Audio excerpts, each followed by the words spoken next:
자, 안녕하십니까. 10월 27일 금요일 이슈맨의 주식뉴스공장 아침 브리핑을 시작을 하도록 하겠습니다. 자, 벌써 금요일입니다. 오늘 새벽에, 어제 저녁이죠. 어제 저녁에 22 통화정책회의 결과가 나왔습니다. 그래서 오늘 그 이유하고, 좀 디테일한 부분들은 추후에 또 코멘트 드리도록 하겠고, 나스닥의 바이오가 변동성이 좀 확대가 됐습니다. 어제 우리나라 시장도 보면 셀트리온이라든지 기존에 상승을 주도했던 종목군들, 주도주가 체인지되고 있다고 말씀을 좀 드렸죠. 기존에 상승을 주도했던 종목군들, 셀트리온이 대표적인 종목이고, 그 다음에 SK하이닉스, 삼성전자, 이쪽 IT, 바이오, 성장성이라든지 기대감 부분들이 동시다발적으로 반영되는 종목군들이 실적 발표 이후에 탄력 부분들이 약간 둔화되는 차익 실현 매물 부분들이 좀 출회되는 모습들이 나오고 있고, 이에 반해서 화장품 관련된 종목보다는 자동차, 실적이라든지, 그리고 아침 이 방송 팟캐스트 녹음 전에 지금 텔레그램에 통해 가지고 제가 중국과 어떤 이 화해 무드, 어제 시간별로 있었던 일들을 텔레그램 공지사항 보시면 올려드렸습니다. 주소가 그쪽에 일지 부분들을 올려드렸어요. 그래서 우리가 이제 시진핑의 정권 교체, 베이다이어 회의부터, 지난달에 베이다이어 회의부터 이번달 공산당 회의 부분들을 해가지고 기조 자체가 바뀔 가능성 부분들을 좀 코멘트를 좀 드렸죠. 그래서 이제 10월달 넘어서 11월달 되면 여러가지 회의 부분들이 있습니다. 트럼프 방안도 있고, 그래서 앞에 회의도 있기 때문에 어떤 충돌의 가능성보다는 조금씩 화해 모드 부분들이 좀 진행될 수 있는 가능성, 이걸로 인해서 화장품 관련 종목군들, LG생활과 같은 거 실적이 일단 또 좋았죠.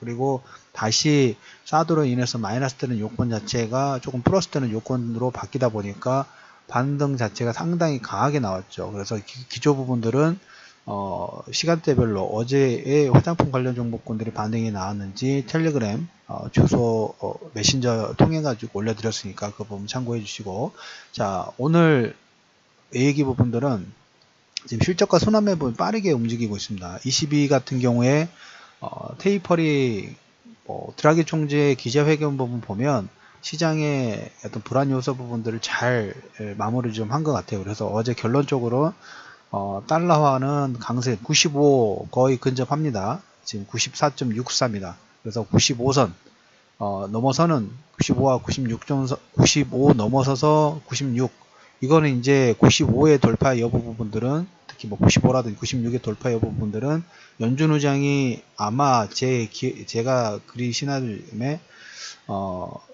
테일러가 되면 96을 돌파 한번 터치를 할 것 같아요. 그 정도 선에서는 한번 달러 인덱스 91선에서 코멘트를 좀 드렸으니까 그 정도에서는 차익 부분들을 한번 챙기셔도 된다 라는 말씀을 좀 드리도록, 유로화는 어제 마이너스 1% 정도 약세로 나왔습니다. 22가 이번에 테이퍼링 관련된 부분들을 진행할 걸로 예상했는데 경기지표가 좋은데 이걸 현재 600억 달러에서 300억 달러로 축소를 하고 기간은 내년 9월까지, 어제 아침에 독일 국채금리 부분들의 최상의 시나리오에서 규모 줄이고 한 9개월 정도 연장하면 독일 국채한테 최상의 시나리오라는 코멘트를 좀 드렸죠. 그 안대로 지금 진행이 된 것 같아요. 그래서 채권 공급 부족 관련된 부분들 유연성이 있다.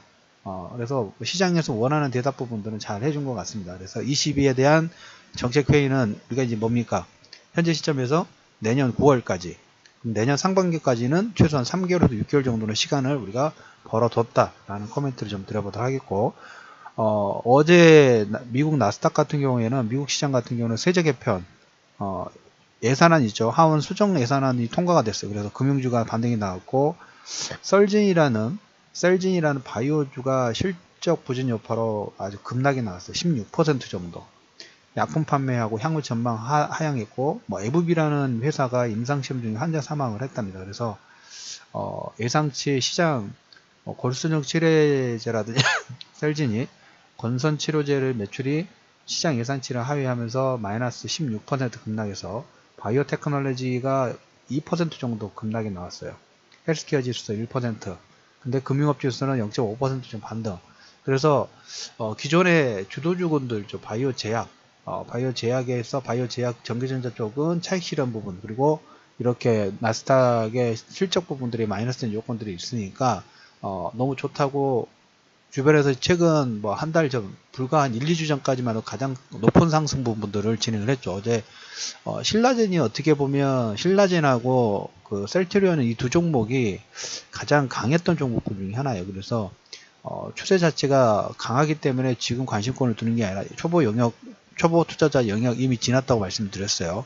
거기에 상당히 무리하게 투자 부분들을 집중을 하시면 차익 실현 매물 자체가 상당히 강하기 때문에 그 부분은 조금 피하는, 처음 투자하신 분들은 좀 피하는 전략 부분들을 계속적으로 말씀 좀 드렸습니다. 그래서 차라리 높이 올라간 종목보다는 지금 밑에 있는 종목군이 양호하다고 말씀을 좀 드렸죠. 화장품 관련 종목군도 마찬가지고 자동차 관련 종목군들, 건설, 그 다음에 경기 민감주 섹터 전체 다, 그 다음에 조만간 이제 어제 얘기를 드렸던 것처럼 이제 10월 넘어가고 그 다음에 다음 주 정도까지 해서 FOMC 연준 의장, 공화당은 파월보다는 테일러를 원한다고 말씀을 좀 드렸죠. 그런데 공화당 하원 지도부가 연준 의장, 현재 옐런 연준 의장의 연임 반대를 발표를 했어요. 그래서 이것은 참 넌센스인 것 같습니다. 그래서 파월과 테일러가 상당히 많은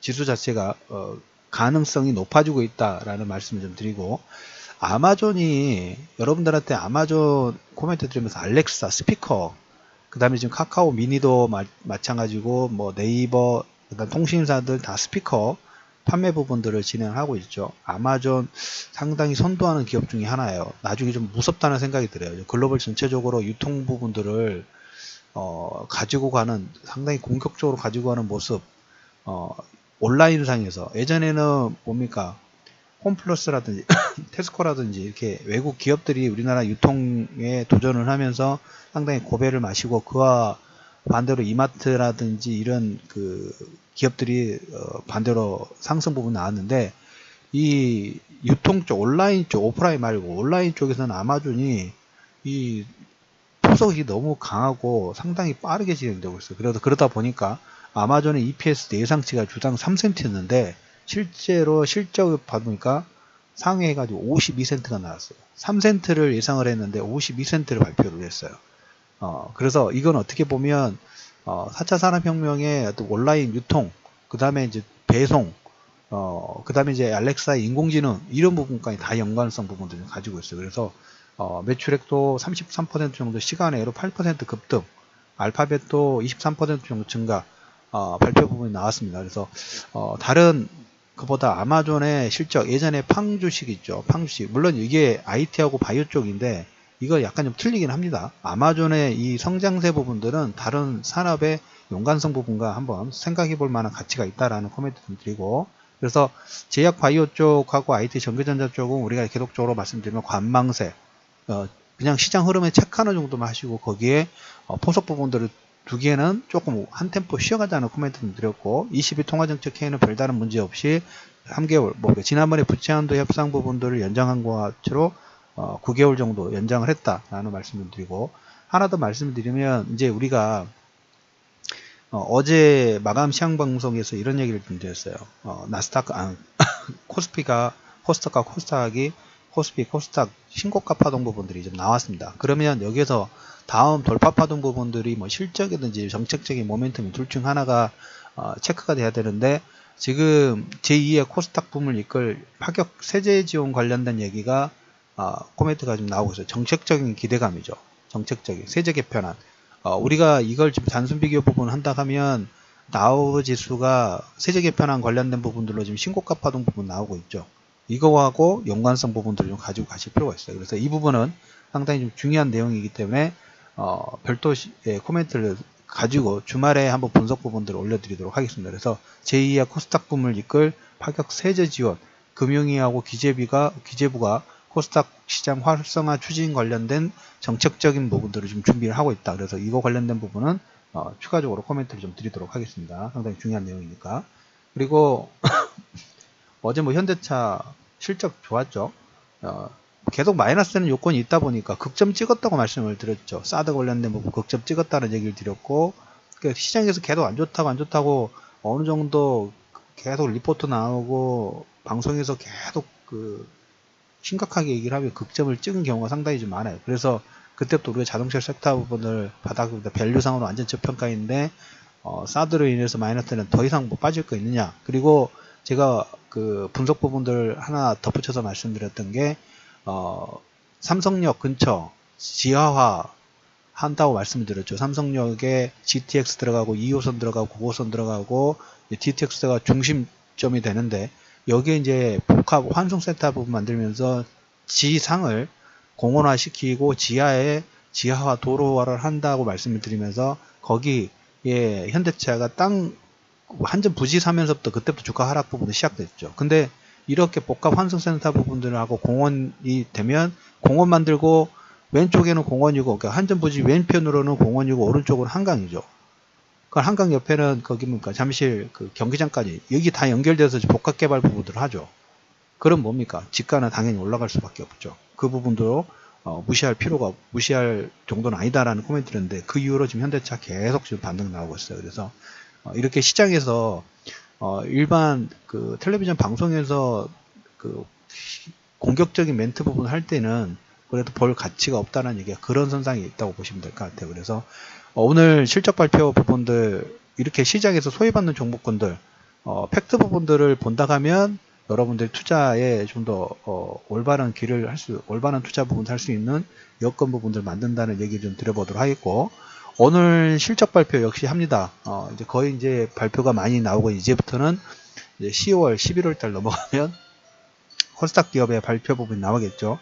오늘 보실 부분들은 이제 금융주들 뭐 하나금융이라든지 기업은행 이쪽 종목군들 실적 발표 부분 나오고 기아차, 현대유화, 현대제철, 삼성엔지니어링, 호텔신라 이런 종목군들 실적 발표가 나옵니다. 어제 그제 계속 쓰나미 파동해서 실적에 서프라이즈가 나오면 다 바로 치고 올라가고 있죠. 그래서 그리고 이제까지 주가 부분들에서 너무 최소한 올해 2, 4분기 대비 3, 4분기 실적 발표 시점에 이렇게 3, 4분기 내에 주가가 최소한 30에서 50% 이상의 반등 부분이 나왔을 때 실적 발표한 종목군들은 꺾이는 그런 경향 부분들이 있고 그 전에 뭐 주가 상승률이 마이너스나 최소한 뭐 10%에서 20% 미만의 상승을 이끌었던 종목군들이 실적이 양호하게 나오면 거기서 추가 상승 부분이 나오는 경향이 최근의 트렌드입니다. 그래서 너무 올라간 종목 따라가지 마시고 차라리 낙폭과되는 종목군들 레버리지는 쓰지 말자는 코멘트를 좀 드렸죠. 그 기조 부분들은 유지하시고